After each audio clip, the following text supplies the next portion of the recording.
Refraction of light, ठीक है। एक होता है रिफ्लेक्शन और एक होता है रिफ्रैक्शन, दोनों सेम नहीं है, दोनों में फर्क है, ठीक है। प्रकाश की किरणें सीधी रेखा में गमन करती है, ये बात पता है ना। प्रकाश कभी भी टेढ़ी बाकी नहीं, एकदम सीधी रेखा में भागती है, ठीक है। प्रकाश का अपवर्तन, जब प्रकाश की किरणें एक माध्यम से दूसरे माध्यम में प्रवेश करती है तो थोड़ी मुड़ जाती है। इसके पहले जो कि प्रकाश का स्टार्टिंग चैप्टर में आपने सीखा, मिरर में यानी कि आईना में प्रकाश से किस तरह की घटनाएं घटती हैं।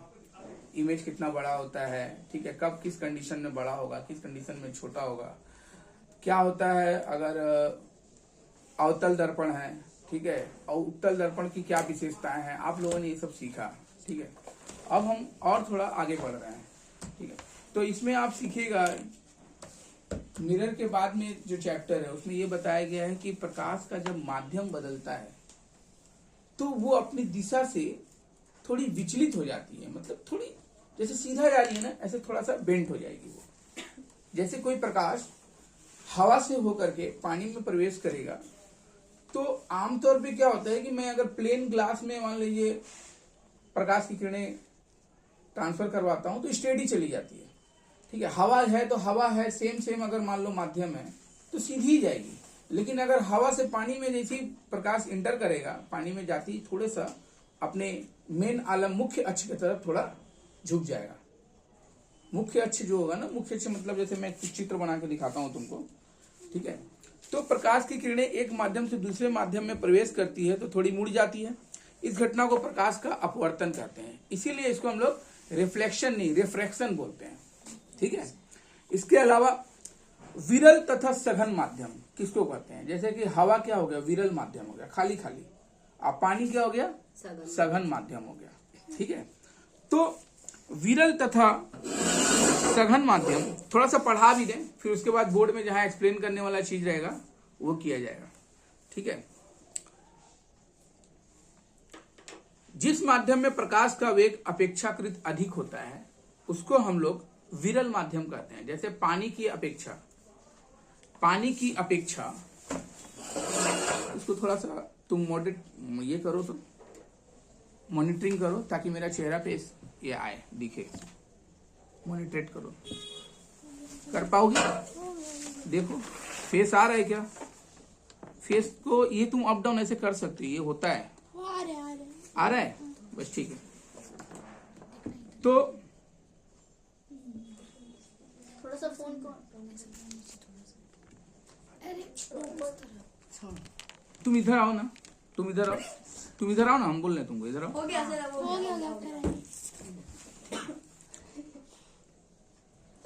तो प्रकाश विरल तथा सघन माध्यम किसको बोलते हैं, इसका डेफिनेशन क्या है कि हम लोग सोचते हैं कि खाली हवा पानी को ही हम लोग सघन माध्यम बोल सकते हैं, ऐसा नहीं है। सघन और विरल का जो डेफिनेशन है वो थोड़ा अलग है। वो ये है कि जब दो चीजों से प्रकाश बहता है, ठीक है, दो तरह के माध्यमों से, तो जिस माध्यम में ज्यादा स्पीड होगा वो विरल कहलाएगा, और जिस माध्यम में प्रवेश करने के बाद उसका जो स्पीड है वो थोड़ा घट जाएगा तो वो सघन माध्यम कहलाएगा, ठीक है। जैसे हवा और पानी के बीच में हवा मेरा विरल माध्यम हो गया और पानी हो गया सघन माध्यम, ठीक है।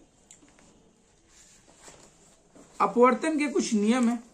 नियम क्या है, आपतन बिंदु पर अभिलंब और अपवर्तित किरण तीनों एक ही समतल पर स्थित होते हैं। आपतन बिंदु का मतलब हो गया जैसे कि ये मेरा तल है, अच्छा आईना नहीं है, छोड़ दो, ये लाइट आई, ये लाइट गई, इस बिंदु को हम लोग आपतन बिंदु बोलते हैं। क्या हंस रही है,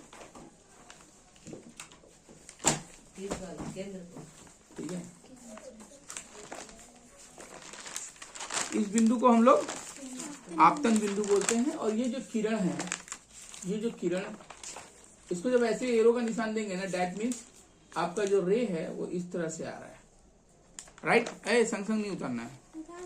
तो इसको हम लोग फोटो भेज देंगे ग्रुप में, व्हाट्सएप से भेज दिया जाएगा, उतार लेना तुम लोग। इसको हम लोग आपतित किरण बोलते हैं, राइट।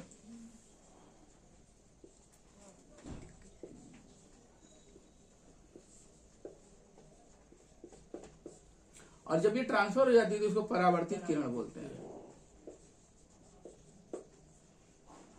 परावर्तित किरण। किरण। तो कहने का मतलब है कि आपतित किरण, परावर्तित किरण और आपतन बिंदु तीनों एक ही स्थान पर मिलते हैं। ठीक है, ये सर्वे जब आप रिसर्च करते हैं लाइट को लेकर के, तो लैब में आप तरह तरह का रिसर्च करते हो, उसमें जो जो थीसिस मिलता है वो आप नोटिंग करते हैं और उसके बाद जो आने वाली पीढ़ी है उसको पढ़ती है, समझती है और उस पर जो रिसर्च कर पाती है, उससे कुछ नया इजाद कुछ कर पाता है, कोई आविष्कार कर पाता है तो किया जाता है। ठीक है, पहले हम लोग विशेषताओं को समझते हैं, फिर उस विशेषताओं को अपने अनुरूप ऐसा ढालते हैं जिससे हमें कुछ आउटपुट मिले, कुछ लाभ मिले, जिससे लोगों का भला हो। ठीक है, इसलिए पहले नियम को समझना जरूरी है। अब हम लोग थ्योरम का ही इतना सारा थीसिस पढ़ते हैं तो लगता है कि जैसे बेकार है, ऐसा नहीं है। उसका थीसिस यूज होता है इंजीनियरिंग में, बहुत सारे जगह पे, कंस्ट्रक्शन में, कोई डाइस बनाने में वही थीसिस यूज होता है। पढ़े हैं, वो बेसिक है, वो पढ़े हैं तभी आप आगे का कोई चीज इन्वेंशन कर सकते हैं, कोई चीज बना सकते हैं, क्रिएट कर सकते हैं, तभी आप साइंटिस्ट बनते हैं, इंजीनियर बनते हैं। बेसिक चीज वही है। एक इंजीनियर, एक साइंटिस्ट का चीज अगर बेसिक भी चीज रहेगा थोड़ा हार्ड तो लगेगा ही। ठीक है, लेकिन वो चीज इसलिए है कि भविष्य में जाके कुछ अच्छा कर पाएगा, कुछ बेहतर और कुछ गहरा स्टडी कर पाएगा। ठीक है, तो दूसरा नंबर पॉइंट क्या है, स्नेल लॉ के बारे में थोड़ा समझिएगा। Snell law, what is Snell law? ठीक है, angle i and angle r, ठीक है, इंसिडेंट रे और रिफ्लेक्शन रे, फुल फॉर्म इंसिडेंट रे, आपतित किरण को शॉर्ट फॉर्म में इंसिडेंट रे बोलते हैं। इंसिडेंट रे, इसको शॉर्ट फॉर्म में बोलते हैं स्मॉल आई, राइट। और इसको बोलते हैं रिफ्लेक्शन। ठीक है, रिफ्लेक्शन, रिफ्रैक्शन रे। तो इसको हम लोग आर से डिनोट करते हैं, राइट। ये बीच में जो हमारा जो रेखा होता है ना, बीच वाला लाइन, ये स्ट्रेट बनेगा, ऐसे नहीं बनेगा, ये स्ट्रेट बनेगा।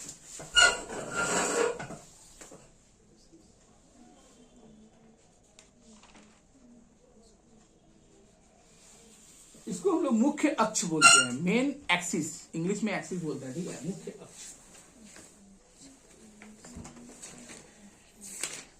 अभिलंब ना सर? हाँ, अभिलंब भी बोलते हैं। ठीक है, दोनों ही बोलते हैं। तो मेरा ये जो आमतौर पे हम लोग जानते हैं कि जो किरणें होती है ना, यहाँ पे जिस एंगल में आती है और यहाँ पर उसी एंगल में रिफ्लेक्ट होती है, यही तो होती है, यही तो हम लोगों ने सीखा। लेकिन जब माध्यम बदलता है तो इसका कहानी थोड़ा चेंज हो जाता है, तब आई का और आर का वैल्यू सेम नहीं रह जाता। अगर हवा में है तो दोनों सेम है, लेकिन अगर दोनों अलग अलग मीडियम से प्रवाहित हो रही है तो दोनों सेम नहीं है। ठीक है, तो अगर दोनों अवस्था में माध्यम की स्थिति वही रहे जो पहले थी, अर्थात एक घना तथा दूसरा विरल हो, तो पहले की स्थिति में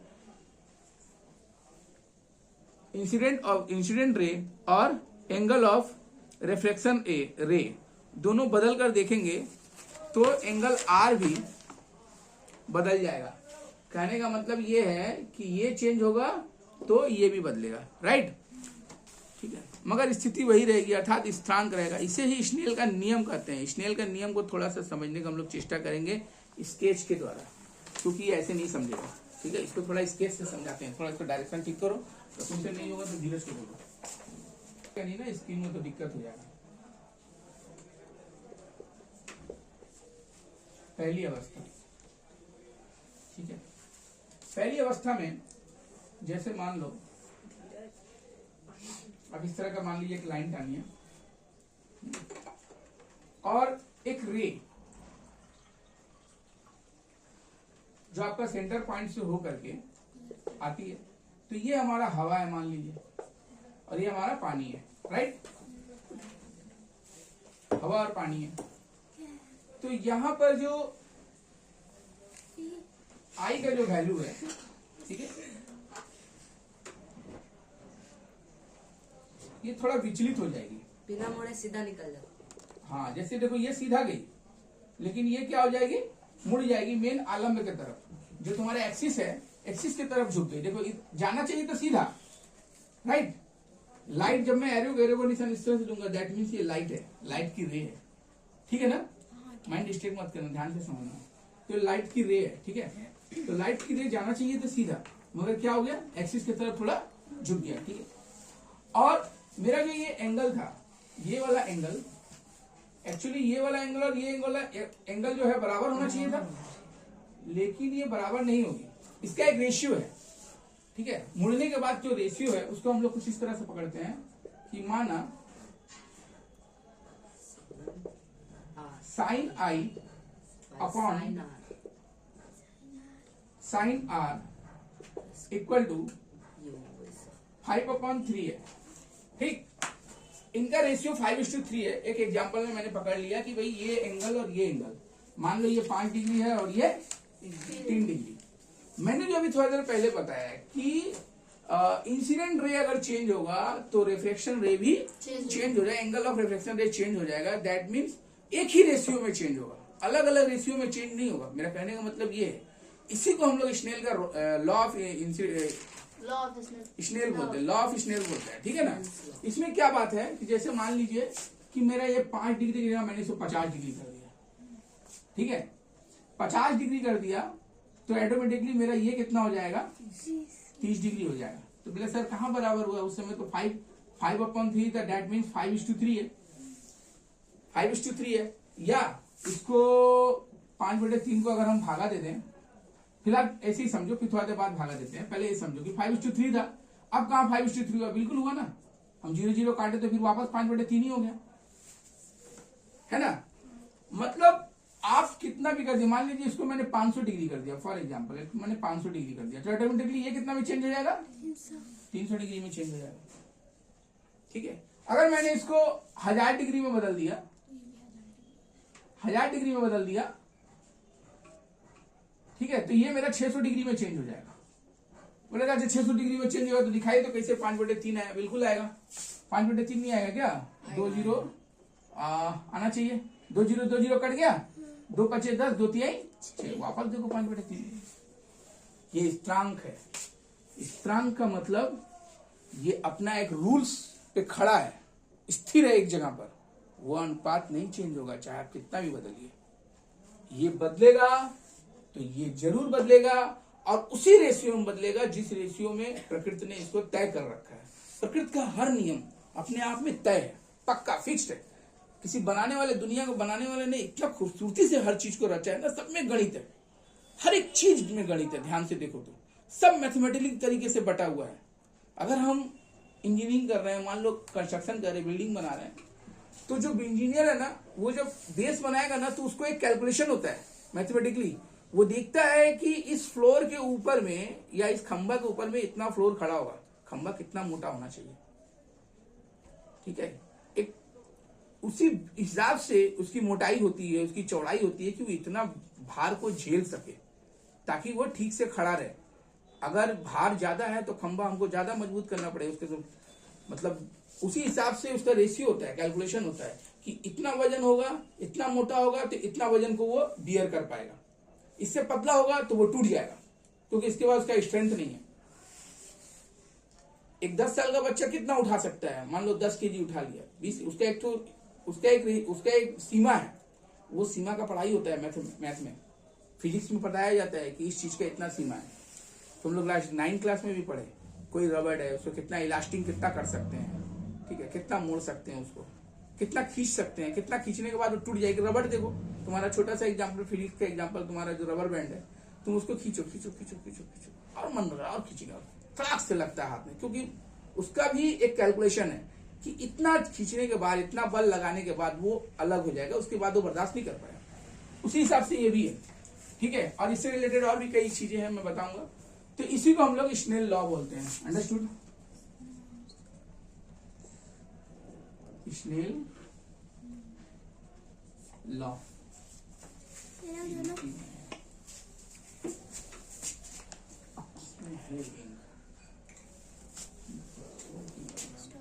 ये सही है, कुछ समझ में आया? स्टॉप किया क्या? नहीं। स्टॉप नहीं किया, तो और इसीलिए हम लोग इसको साइन आई और साइन आर के बदले हम लिखते हैं आर, मतलब रेसिस्टेंस। आर मीन्स स्थिरांक, आर मीन्स स्थिरांक। और यही चेहरा जब बच्चा देखता है ना, उसका माथा गोल हो जाता है, उसको समझ ही नहीं आता, पता नहीं क्या चीज है यार। आई आर लिख दिया, अंग्रेजी का दो ठो अच्छा जबरदस्ती याद करना पड़ेगा, समझ में कुछ आ ही नहीं रहा, कोई मतलब नहीं है, ये मतलब था। ठीक है, आगे देखो, एक दूसरी अवस्था भी है। अच्छा, ये तो पहली अवस्था, दूसरी अवस्था तो मैंने एक ही बार में दिखला दिया। ठीक है, अच्छा, कुछ शॉर्ट क्वेश्चन भी आता है आप लोग का ऑब्जेक्टिव में। इसको देखो, ये एक बार इसको देखो, स्क्रीन में वो दिख रहा है कि नहीं, चेहरा दिख रहा है?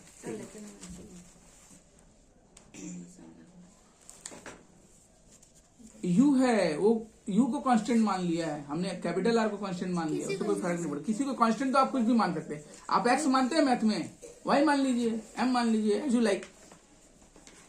ठीक है, अच्छा, कुछ शॉर्ट क्वेश्चन आता है। शॉर्ट क्वेश्चन क्या आता है? शॉर्ट क्वेश्चन प्रकाश का वेग पूछता है, वो तो आपको तुम तो रटी होगी। प्रकाश का वेग याद है तुमको? नहीं सर, नहीं याद। Very very important question. प्रकाश का वेग आएगा ही आएगा, हर बार पूछता है short question. 3 × 10⁵ kilometre per second. अगर भौतिक जगत में दुनिया में किसी चीज का सबसे ज्यादा स्पीड है तो वो है लाइट का।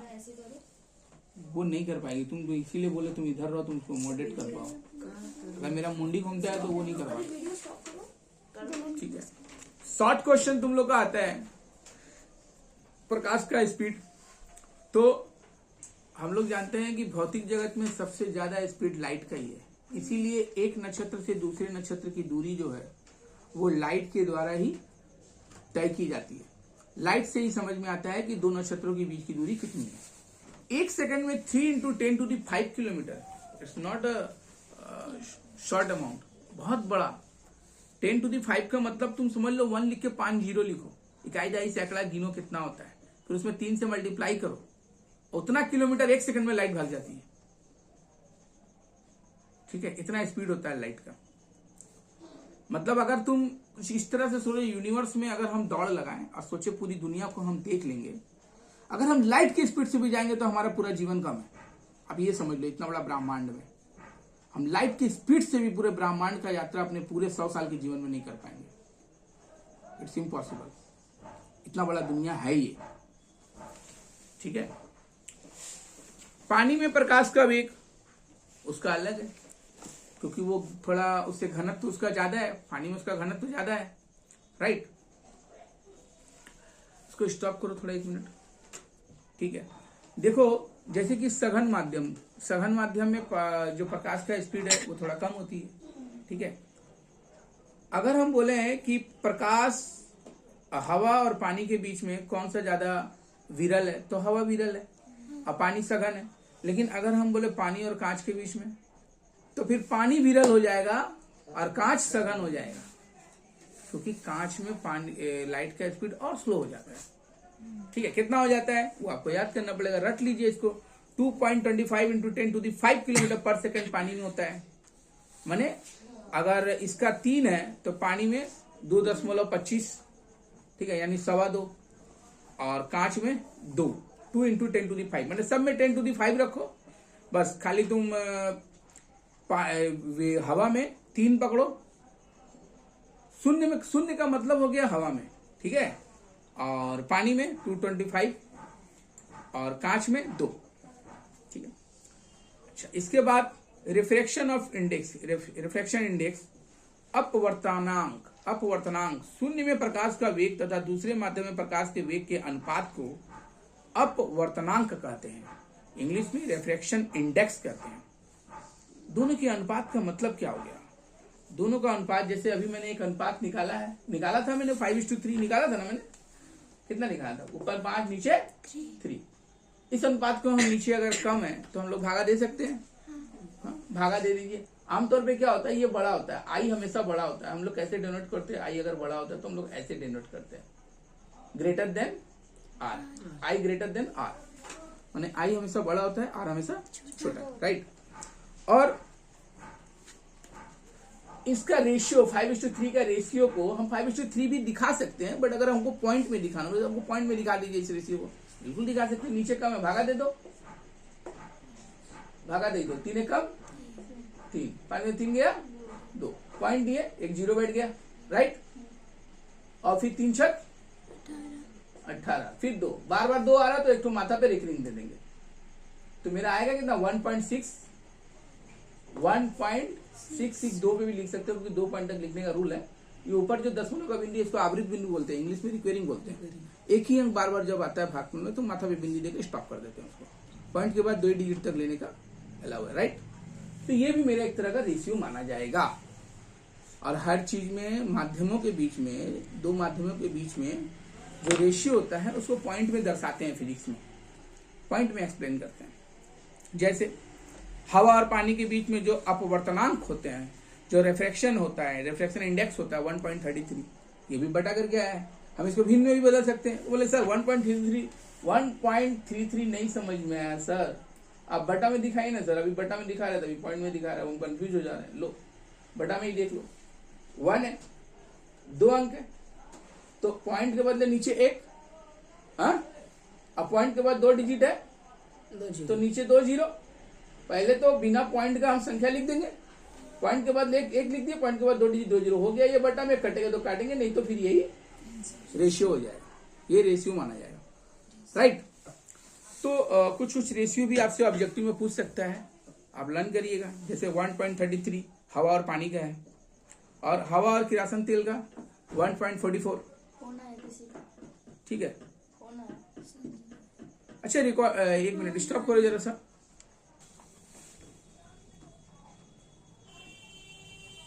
बोलिए। और क्या हुआ, ठीक है। और हवा और तारपीन तेल का अगर दिखाए तो 1.47 है, राइट। हवा और किरासन तेल का 1.44 है, ओके। तो इसको जो ये जो रेशियो है ना, इसको यू द्वारा भी या MU बोलते हैं, म्यू बोलते हैं, म्यू, यू समझो ना, म्यू नहीं यू, गलत लिखा हुआ है, देखो तो सही कर, म्यू ही लिखा था, यू लिखा हुआ था, नहीं सर, हाँ लिखा। क्या, म्यू लिखा, तो म्यू लिख दिया, सही लिखा। ठीक है। ये जो है ना, इसका रेशियो को ऐसे भी दिखाते हैं, स्थिरांक करते हैं, ठीक है, ऐसे भी दिखाते हैं, इसको म्यू बोलेंगे। इसका रेशियो इक्वल टू, जैसे हमको यहाँ दिखाना था 5:3, तो म्यू 5:3, कुछ इस तरह से संकेत होता है बहुत सारा, आपको याद कर लेना पड़ेगा इस संकेत का मतलब क्या हुआ, ठीक है। इसका क्या काम है? बोले तो साइन आई, ये रेशियो को ना ऐसे दिखाते हैं, म्यू 5:3, कितना रेशियो, म्यू 5:3 है। इसके अलावा और भी कुछ है, ऑब्जेक्टिव में कई तरह से पूछा जाता है। जैसे हवा और कार्बन डाइऑक्साइड का म्यू कितना हुआ, तो 1.47, हवा और बर्फ का 1.31, हाँ, हवा और हीरा का, प्रकाश अगर हवा से, मान लो हीरा से अगर हम प्रकाश को, इसको बहुत हम आप लोगों को, मैंने आप लोगों को मैसेज किया था कि किसी के पास लेजर लाइट है, if you have laser light please नहीं है, गिव मी, खरीद के ला देंगे। क्योंकि लेजर लाइट से आप प्रकाश के ऊपर बहुत अच्छा एक्सपेरिमेंट करके देख सकते हैं। एक धुआं, अगर जैसे धूपकाठी है, धूपकाठी से आप थोड़ा धुआं करिएगा ना, तो लेजर लाइट का जो प्रकाश है ना, उस धुएं पे साफ साफ नजर आएगा। और आप लेंस, अगर आपको जैसे कॉलेज शिप में दुकान है, बहुत सारा एक्सपेरिमेंट करते हैं, चश्मा से तो हो सकता है, चश्मा से भी पॉसिबल है। इसीलिए मैंने सोचा था कि सामने वाला, ये जो सामने का अक्षर है ना, वो हम लोग तो उत्तल लेंस होता है ये, और दूर को देखने के लिए अवतल, ठीक है। अभी ऐसा चश्मा आ गया है ना कि वो दोनों अलग अलग नहीं रहता, बाइफोकल नहीं रहता, एक साथ ही रहेगा। तुम कहीं से भी देखो, तुमको दूर नजदीक दोनों दिख जाएगा। उस हिसाब से 4 कोना में वो दिया जाता है, वो एंगल अलग होता है। तो हम लोगों को अगर लेंस नहीं मिलेगा तो हम लोग कांच से भी इस चीज को देख सकते हैं। लेजर लाइट से हम लोग इसके द्वारा पास करके, लाइट को पास करा के रे को हम लोग कुछ एक्सपेरिमेंट करके देख सकते हैं कि लाइट कैसे जा रही है, किस किस तरीके से, ठीक है। इसीलिए मैंने कहा था, मैंने किसी के हाथ में देखा था, मेला का टाइम में कोई खरीदा था, और हमको अभी तक हम जरूरी नहीं समझे थे, अब लग रहा खरीदना पड़ेगा हमको। सर मेरे पास है, हम लेकर आ जाएंगे। तो हम तो मैसेज किए थे, लाइक क्यों नहीं? हमने सर फोन इसके पास थोड़ी रहता है घर पे, बस निकलते वक्त लेके आ जाती है। ठीक है। तो हवा और कार्बन डाइऑक्साइड में 1.47, हवा और बर्फ में 1.31, और हीरा से अगर हम लोग लाइट को पास कराएंगे तो उसमें 2.42 उसका रेशियो होता है। ठीक है, रेशियो किस चीज का, फिर तुम भूलो नहीं, आई का और आर का, इन दोनों एंगल के बीच में जो संबंध है, जो रिलेशन है, वो रेशियो से व्यक्त करते हैं। ठीक है ना। इसके अलावा प्रकाश वायु से माने विरल से सघन जल में प्रवेश करती है तो अभिलंब के पास आती है। ये समझना पड़ेगा, अभिलंब भी बोलते हैं इसको। ये अभिलंब है, क्या है, हम लोग इसको अभिलंब भी बोलते हैं। ये जो है इसको हम लोग अभिलंब बोलते हैं। इसको जो रेखा डाल, अगर इसका हम एक नाम दे दें एक्स वाई, तो एक्स वाई हमारा अभिलंब हो गया, राइट। रिकॉर्डिंग जरूरी था कि कुछ बच्चे अगर नहीं भी आए, अनिकेत नहीं है, अनिकेत को एटलीस्ट मिल जाएगा।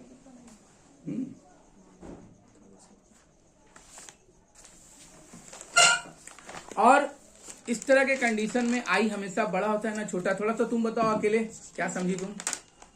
अगर हम हवा से पानी में रिफ्लेक्ट करें लेजर लाइट से, तो उस समय जो मेरा आई का वैल्यू और मेरा आर का वैल्यू में कौन बड़ा होगा? आई बड़ा होगा। यस, राइट, आई बड़ा होगा। ठीक है। लेकिन अगर उल्टा हो तो मैं पानी से, इसको भी एक्सपेरिमेंट करके दिखा सकते हैं। कभी लेजर लाइट लाना तो हम दिखाएंगे। कांच के ग्लास में, आज तुम घर पे भी देख सकते हो। ठीक है, कांच के ग्लास में तुम ऐसे कांच का ग्लास रखो, ठीक, और साइड से लेजर लाइट को तुम ऐसे फेंकोगे ना, तो वो स्ट्रेट नहीं जाके जो आलम्ब है, आलम्ब से दूर चल जाएगी। मतलब तुम्हारा जैसे ये इधर आ गया ना, तो उल्टा भाग जाएगा। विचल कोण बनाता है। विचलन कोण मतलब विचलन कोण किस तरफ, मतलब आलम्ब, तुमको इसको आलम्ब बोलते हैं। अभी जो मेरा रेखा जो गुजरा, जब मैंने हवा से पानी की तरफ, पानी को मैं ऐसे डालता हूँ, पानी में डालता हूँ, तो मेरा जो है ना ये आलम्ब है, आलम्ब के तरफ आ जा रहा है, राइट। लेकिन अगर मैं नीचे से प्रकाश को फेंकूंगा तो क्या होगा, ये मेरा आलम्ब के यहाँ पे नजदीक आया था, यहाँ उल्टा होगा, यहाँ क्या हो जाएगा, दूर हो जाएगा। दूर हो जाएगा मतलब हो गया, ये मेरा पानी है, मैं लाइट को यहाँ से फेंकूंगा तो मेरा ये आलम्ब है, ठीक है ना। तो मेरा जैसे ये जा रहा है, उधर नहीं जाने के बाद थोड़ा सा यहाँ से बेंड हो जाएगा, ठीक है, ऐसे बेंड हो जाएगा, ऐसे यहाँ से स्ट्रेट जाएगा, लेकिन यहाँ से बेंड हो जाएगा। मतलब ये किसके तरफ, ये भी आलम्ब हो गया, ये भी आलम्ब है, और मतलब इस आलम्ब से दूर हो जाएगा। यहाँ देखो, ये बढ़ गया और ये घट गया, ठीक है। तब उस समय मेरा आई यहाँ होगा ना, उस समय आई ऊपर नहीं होगा, आई मेरा कहाँ होगा, यहाँ मेरा आई होगा, यहाँ मेरा आर होगा। तो इस कंडीशन में मेरा उल्टा होगा संबंध का, तो आर मेरा बड़ा हो जाएगा और आई मेरा। Everybody understood? नहीं समझी? लाइट, ये तो इंसिडेंट हो गया ना। इंसिडेंट मतलब लाइट कहाँ से आ रही है, लाइट ऊपर से आ रही है। इस समय लाइट कहाँ से जा रही है, नीचे से जा रही है, राइट। तो नीचे से जा रही है, जब पानी से होके जाएगी तब क्या होगा ना, यहाँ से तो जैसे जा रही है ठीक है, लेकिन वहां पर जाकर के आलम से, मेरा मेन जो आलम है वहां से दूर हट जाएगी। यहाँ पे क्या था, मेन आलम से नजदीक आ गई, और उल्टा में क्या होगा, मेन आलम से दूर हो जाएगी। तो मेरा आर का वैल्यू, आर का जो डिग्री है वो ज्यादा होगा। मान लो ये 50 डिग्री है तो ये मेरा 30 डिग्री है। समझ में आ गया?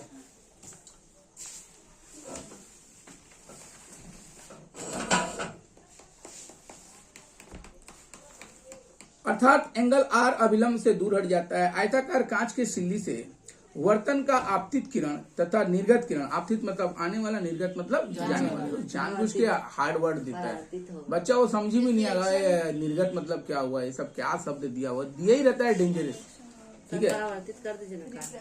हाँ, तो जो निर्गत किरण है एक दूसरे के समानांतर होते हैं। कांच के सिल्ली, इसके लिए भी मालूम है, ये जितनी भी चीजें एक्सपेरिमेंट के लिए चाहिए, ये लैब का सारा सामान कॉलेज शीट में बिकता है, ठीक है। आप अगर बोलिएगा कि हमको एक उत्तल लेंस दीजिए, एक अवतल लेंस दीजिए, तो सब मिलता है, सब खरीद के आप घर पे एक्सपेरिमेंट कर सकते हैं, या लैब में, लैब के लिए सारा सामान वहीं अवेलेबल है। खरीद के लोग प्रैक्टिकल, जो इसका फिजिक्स में इंटरेस्ट है, ठीक है, इस तरह की चीजों में काफी इंटरेस्ट है, वो इस तरह की चीजें खरीद के घर पे भी ट्राई करते हैं, ठीक है। बड़े बड़े स्कूलों में बच्चे करते हैं, टीचर मंगवाते हैं कराने के लिए, या लैब में दिखाते हैं।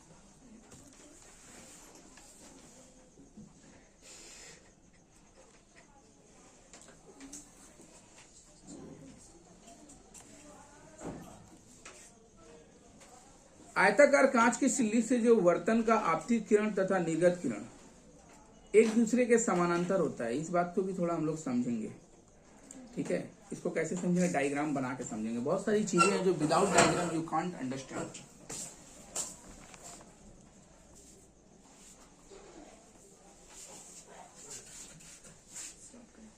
की सिल्ली में आयताकार कांच की सिल्ली से वर्तन का आपतित किरण और निर्गत किरण एक दूसरे के समानांतर होती है, राइट। इसको थोड़ा सा हम लोग समझेंगे। थोड़ा और जूम कर मनीषा, बस। अरे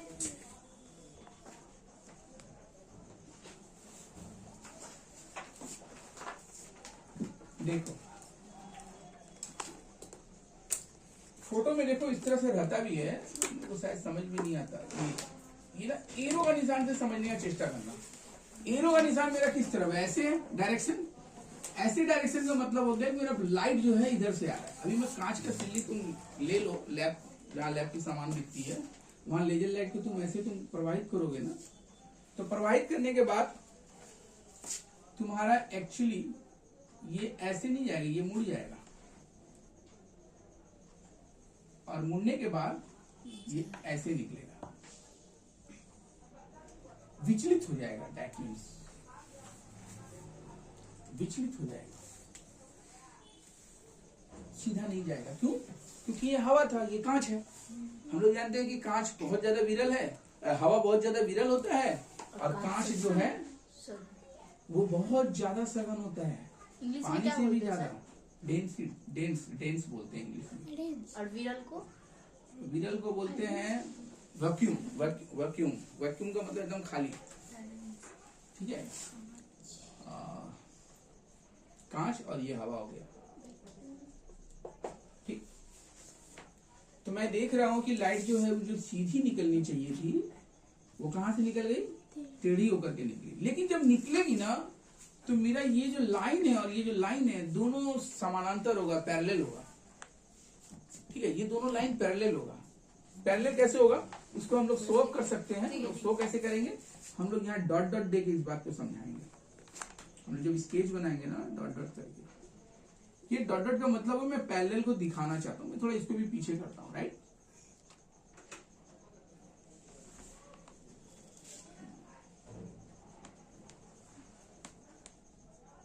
ये आप गौर करिए, अगर हम इंसिडेंट रे को स्ट्रेट टान दें और निर्गत किरणें जो हैं उसको भी पीछे की तरफ स्ट्रेट टान दें, तो फिर दो लाइन जो है वो एकदम पैरेलल हो जाती है। ठीक है, जैसे मान लीजिए इसका नाम मैंने रख दिया ए, ठीक, इसका नाम मैंने रख दिया एच, इसका पी, इसका एल, राइट।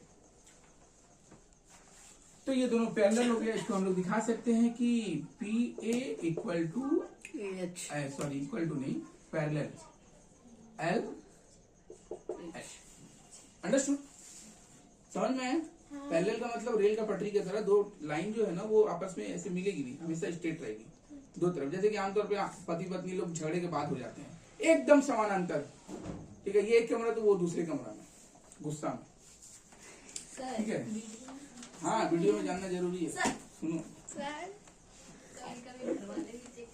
खैर ठीक है। तो इतना लंबा वीडियो चलने के बाद सही बात बोले, घर वाले नहीं सुनेंगे।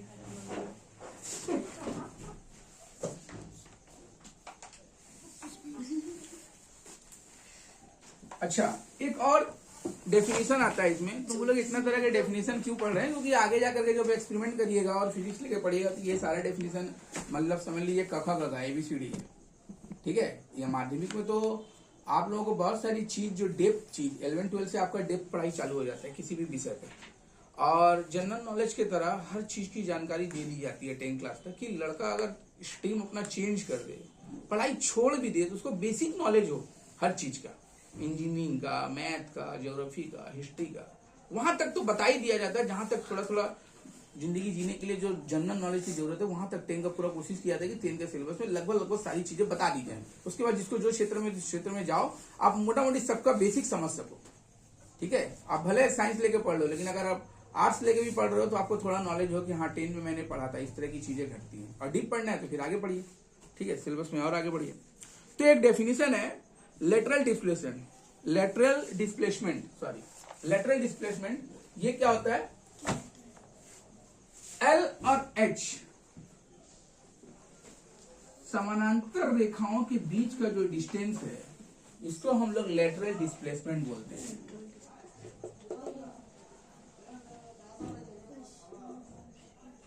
यार हम तो लेटरल डिस्प्लेसमेंट और डी लिख देते हैं ना, सबसे बढ़िया। एलएच की जगह एल डी लिख देते हैं, लेटरल डिस्प्लेसमेंट। हिंदी में सर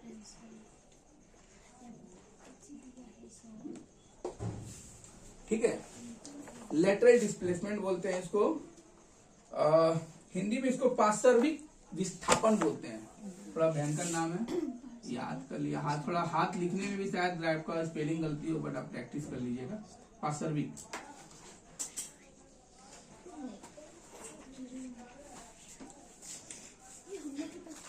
पार्श्विक विस्थापन।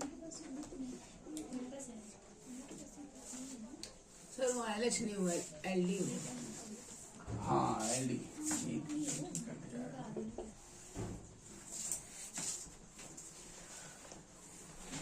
ठीक है, डिस्प्लेसमेंट में यहाँ भी करेक्शन कर लेते हैं। नोट्स में भी तो काम आएगा ना। लेटरल डिस्प्लेसमेंट डी कर देते हैं इसको। यहाँ भी एलडी जो है वही है। इसके अलावा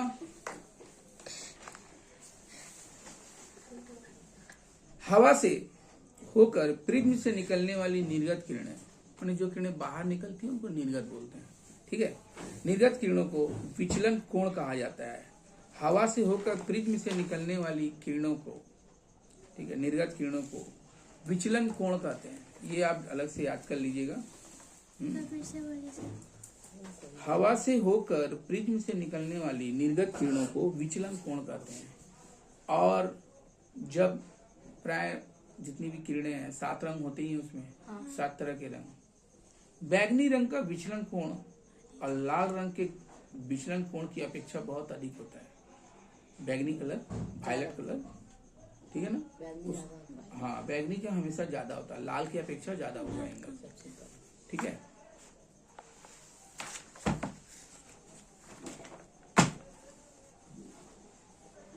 इसके अलावा दूसरा नंबर पॉइंट है कि प्रिज्म का कोण का मान अधिक होने पर विचलन कोण भी अधिक होता है। अब हम लोग आएंगे, इसके बाद का टॉपिक है लेंस। अब तक हम लोग कांच के बारे में पढ़ रहे थे। आपका इसमें 3 पार्ट है। एक और पार्ट भी है जो मैंने अभी तक बनाया नहीं है। थोड़ा मैंने कहा नहीं है, मैंने 85% बनाया था, 15% अभी बाकी है, डी है। उसको भी कर लेंगे तो फिनिश हो जाएगा पूरा। ठीक है, तो इसमें तुम्हारा शुरुआत में वही मिरर को लेकर के था। बीच में जो इसके बाद का जो टॉपिक था वो यही था कि माध्यम को लेकर के बताया गया है कि लाइट किस किस माध्यम से कैसे कैसे गुजरती है। और उसके बाद थर्ड जो इस टॉपिक है वो आपका लेंस को लेकर के है। लेंस के बारे में आप इस बात को समझ लीजिए कि लेंस 2 टाइप का होता है, उत्तल लेंस और अवतल लेंस। कन्वेक्स लेंस में क्या होता है ना, प्रकाश की किरणें जो होती है ना वो एक जगह इकट्ठी हो जाती है। मैं थोड़ा सा एक बार और एक्सप्लेन कर दूं कि लेंस के बारे में। उत्तल लेंस और अवतल लेंस में जो मुख्य विशेषताएं हैं वो जरा बता दूं तो समझने में थोड़ा आसान होगा। ठीक है, 5.2 से हम लोग आगे निकल गए शायद। आई थिंक 5.2 से हम लोग आगे निकल गए।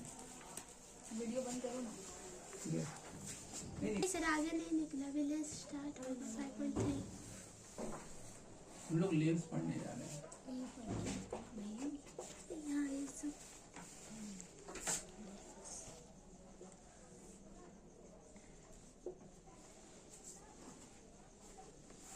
उत्तल लेंस में क्या होता है ना कि प्रकाश की किरणें जो होती हैं,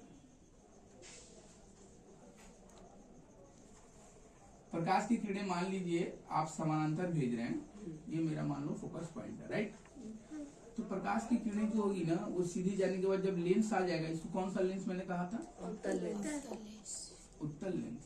उत्तल प्रकाश की किरणें जाकर के ना फोकस से होकर जाएगी। फोकस मुड़ जाएंगी, फोकस की तरफ विचलित हो जाएगी।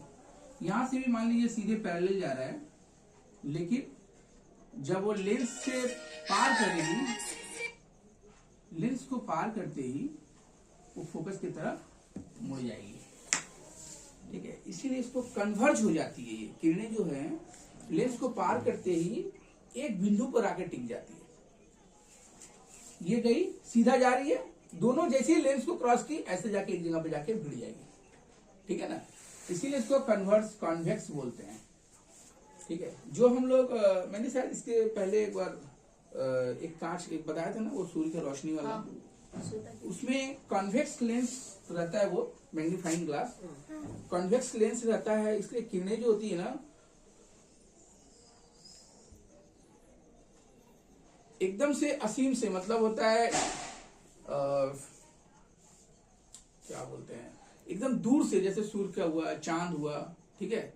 तो उतना दूर से जब कोई भी लाइट आएगी, ठीक है, तो वो हमेशा समानांतर आती है, नंबर 1। मैंने पिछले बार भी कहा था ये बात। लेकिन जब मेरा वो मैग्नीफाइंग ग्लास से जब वो टच करेगी तो वो एक बिंदु पे आके आ जाती है, किसी एक बिंदु पे। देखना उसको कागज के सामने भी ऐसे करेंगे ना तो कागज एकदम छेड़ा हो जाएगा, जल जाएगा, क्योंकि सारा लाइट जो है, जब ये जो है ना, यहाँ से जितनी भी लाइट आएगा, एक के बिंदु पर, ठीक है, यहाँ से आएगा, यहाँ से आएगा, यहाँ से आएगा, यहाँ से जा करके जो कागज हम सामने रखेंगे, कागज एक तो बिंदी बन जाएगा, देखो थोड़ा देर बाद वहाँ काला होते होते वहाँ जगह पे छेदा हो जाएगा। ब्लैक पेपर था जल्दी चलता। हाँ? ब्लैक पेपर था जल्दी चलता। हाँ, वो तो ऑब्जर्व करते हैं ना। ब्लैक और व्हाइट के बीच में क्या फर्क है? ब्लैक रंग जो है, काला रंग, वो सभी रंगों को अवशोषित कर लेता है, ठीक है। एक्चुअली अगर एक थीसिस ये भी है, थोड़ा सा अजीब लगता है हम लोगों को। हम लोगों को जो फूल दिखता है लाल, कहीं पीला दिखा, ठीक है, कोई चीज हमको हरा दिख रहा है। साइंस में रंग को देखने का क्या सीख, ये तो तुम छेड़ दिया तो मैं थोड़ा बता देता हूँ, क्योंकि ये भी लाइट से ही रिलेटेड है, इसलिए मैं बता दूं। जब हम किसी चीज को हरा देखते हैं दैट मीन्स कि वो जो चीज है, वो जो वस्तु है, वो हरा रंग को रिफ्लेक्ट कर रही है, परावर्तित कर दे रही है, मतलब सारा रंग को एब्जॉर्ब कर ले रही है, सोख ले रही है, लेकिन हरा रंग को नहीं सोख पा रही है, उसको ढकेल दे रही है, बाहर निकल, तो वो हरा दिखने लगा। इसी तरह से लाल रंग, जब कोई चीज लाल गुलाब देख रहा है, तो गुलाब का जो फिजिक्स है वो यही है कि लाल इसलिए दिख रहा है क्योंकि सब रंग को तो अवशोषित कर ले रही है, लाइट का सारा कलर उसमें ऑब्जर्व हो जा रहा है, लेकिन लाल को ऑब्जर्व नहीं कर रहा है, लाल को फेंक दे रही है बाहर, लाल को फेंक दे रही है, इसलिए वो गुलाब का रंग हमें लाल नजर। हर चीज का यही कहानी है। लेकिन काला का क्या कहानी है? छाता काला नजर आता है, गर्मी में हम लोग काला छाता यूज करते हैं, 9 में था भी शायद। काला छाता का जो है यूज हम लोग क्यों करते हैं? क्योंकि वो हम लोग को गर्मी चाहिए, सॉरी, काला छाता क्या करती है? गर्मी नहीं, वो जो रोशनी है गर्मी को वो ऑब्जर्व कर लेती है।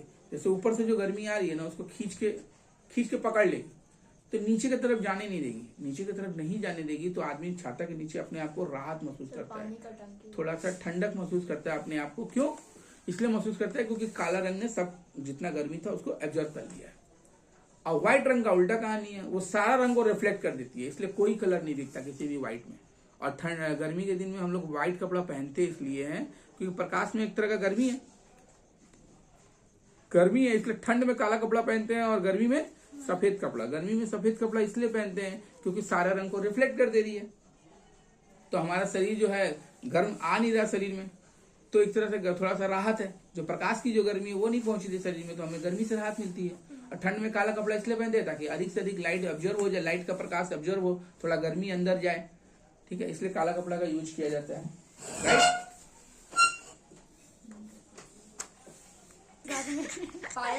उसका बहन दोनों कहानी है कि दूर या निकट की वस्तुओं को स्पष्ट देखने के लिए चश्मे का उपयोग किया जाता है। जैसे कि अगर हमारा सामने का नजर खराब है तो हम उत्तल लेंस का चश्मा पहनेंगे। चश्मा उत्तल लेंस का भी होता है और अवतल लेंस का भी होता है, ठीक है।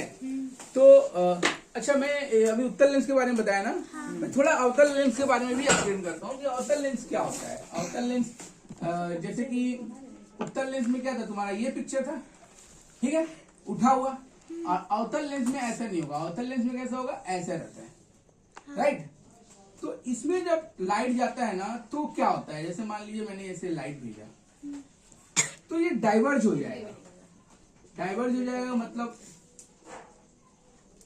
ध्यान से देखो, क्या देख रही हो, डाइवर्ज हो जाएगा मतलब हो गया कि वो मेरा इस तरफ नहीं मुड़ेगा बल्कि उल्टा दिशा में। हाँ, मेरा मुख्य अक्ष कौन सा है, मेन एक्सिस ये है, ये मेरा मेन एक्सिस है।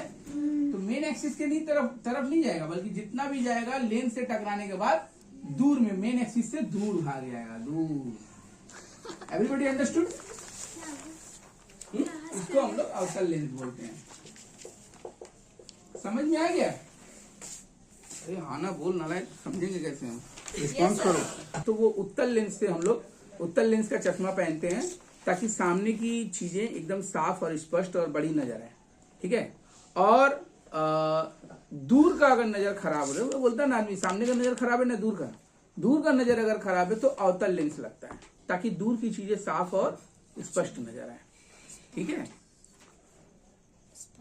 और हमारी आंखों में भी एक प्रकार का लेंस है। इसमें अगला चैप्टर इसके बाद वाला टॉपिक में है, हमारे आंखों का पार्ट के बारे में बताया गया है, कैसे कैसे काम करता है हमारी आंखें, ठीक है। तो लेंस के बारे में जैसा कि इसमें दिया हुआ है कि लेंस कितने प्रकार के होते हैं, तो लेंस दो प्रकार के होते हैं, उत्तल लेंस और अवतल लेंस। मैंने ग्राफ में इसमें लिख दिया है, ठीक है। और चश्मा जो है वो उत्तल लेंस और अवतल लेंस दोनों का होता है, राइट। इसके अलावा उत्तल लेंस भी तीन प्रकार के होते हैं, कौन कौन सा, उभयोत्तल, समलोत्तल और अवतलोत्तल, ठीक है, अवतलोत्तल। इसके अलावा अवतल लेंस, अच्छा उत्तल लेंस और अवतल लेंस में एक अंतर क्या है कि उत्तल लेंस बीच में मोटा होता है। जैसे मान लो ये मेरा लेंस है ना, हाँ, ये बीच में मोटा होगा और किनारे पे पतला होगा तो वो हो गया उत्तल लेंस। बीच में मोटा और किनारे पे पतला होगा तो कौन सा लेंस हुआ, उत्तल लेंस।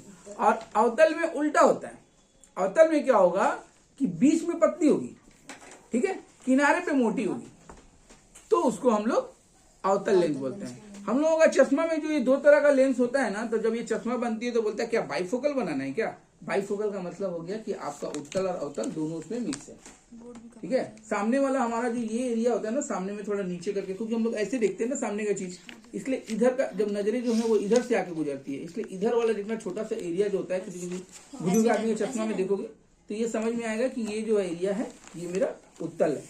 और जो ऊपर से सामने से दूर में देखते हैं, दूर हमेशा ऐसे देखते हैं ना, नजरें उठा के देखते हैं, सामने वाला को ऐसे देखते हैं, दूर वाला को ऐसे देखते हैं, नजर उठा के, तो ये सामने से जो नजरें जाती हैं वो अवतल लेंस। तो दोनों ही इसमें मिक्स रहता है चश्मों में, किसी किसी में खाली उत्तल खाली अवतल है, किसी का दोनों मिक्स रहता है, तो उसको बाइफोकल बोलते हैं। हाँ, अच्छा। और इसके अलावा लेंस में एक और है, अभी तो मैंने कहा ना थोड़ा देर पहले कि एक ऐसा भी चश्मा निकलने लगा, उसको क्या तो बोलते हैं, उससे क्या होता है उत्तल अवतल का जो है ना पार्ट अलग अलग नहीं होगा, वो मिक्स रहेगा, उसी में ऐसा मिक्स रहेगा कि आप पता नहीं लगा पाइएगा कहाँ क्या। वो चार कोना में दे दिया जाता है इस तरह से कि आपको कहीं से भी किसी भी एंगल से देखेगा आपको सामने और दूर दोनों नजर आएगा। इसमें क्या होता है ना, जैसे कि मान लो मैं अभी नीचे का देख रहा हूँ तो मैं इधर से देख रहा हूँ, ठीक है, अभी मैं ऐसे करके देखूँ ना तो नहीं दिखेगा, ठीक। अब दूर का जैसे है, दूर का नजर अगर हमको देखना है तो दूर के लिए सामने से ऊपर से देखना चाहिए, लेकिन अगर मैं उत्तल लेंस से देखने का चेष्टा करूं ऐसे उठा के तो मुझे साफ नजर नहीं आएगा, थोड़ा हेजीनेस नजर आएगा, राइट। तो अवतल लेंस किनारे का भाग मोटा होता है और उत्तल लेंस में बीच का भाग मोटा होता है। रट लीजिएगा एक तो अच्छा से, ठीक है, पार्ट को। अब 5.3.2 में लेंस से होकर अपवर्तन, इसके बारे में दिया हुआ, ये हम लोग नेक्स्ट टर्म में पढ़ेंगे, बहुत लंबा चैप्टर है, ठीक है।